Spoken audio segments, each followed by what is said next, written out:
दाता गांज बख्श अली अजमेरी रहमतुल्लाह अलैह। जस्टिस अमीर अली दाता साहब की सीरत लिखते हैं, वो कहते हैं कि ये जो भाटी दरवाज़ा है ना, दाता साहब के अकीदतमंदों ने इसका नाम अजमेरी दरवाज़ा रख दिया। वहाँ भट्टी कौम रहती थी, शोर हो गया। राजा जय सिंह सरबराह था लाहौर का, उसे शिकायत लगाई गई कि आज अगर अजमेरी नाम पे दरवाज़ा है तो कल और नामों पे भी दरवाज़ा होगा।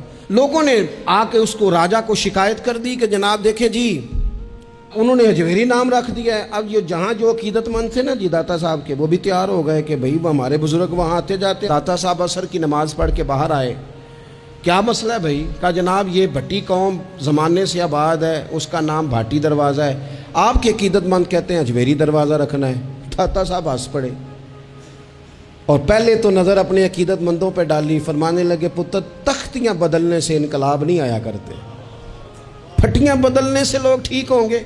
फरमाया अगर तुम्हारे अंदर ताकत है तो हिंदुओं सिखों के दिल बदलो ताकि ये मोहम्मद अरबी के गुलाम बन जाएं। ये तख्तियाँ बदलने का क्या माना हुआ? फटियाँ बदलने से तुम लोगों को तब्दील कर दोगे कि तख्ती पे नाम आ गया। और फिर आप फरमाने लगे सिरे से बात ही गलत है, क्या ज़रूरत थी तुम्हें अजमेरी दरवाज़ा नाम रखने की? जब ये बनाया भट्टी कौम ने, लगाया भट्टी कौम ने, रहती भट्टी कौम है, तो भाटी दरवाज़ा ही नाम सजता है। खबरदार किसी ने अजमेरी दरवाज़ा का। दाता साहब ये कह के अंदर आ गए, अपने मुरीदों और अपने नाम के खिलाफ फैसला दे के। करे ना थोड़ी जुर्रतें आज भी, कोई एक तो हो जो अपना नाम पीछे करे।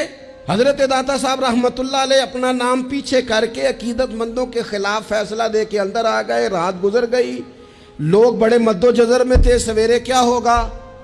सुबह राजा जय सिंह भी आया, 150 आदमी भट्टी कौम का और आया, सारे के सारे मदीने वाले का कलमा पढ़ के मुसलमान हो गए।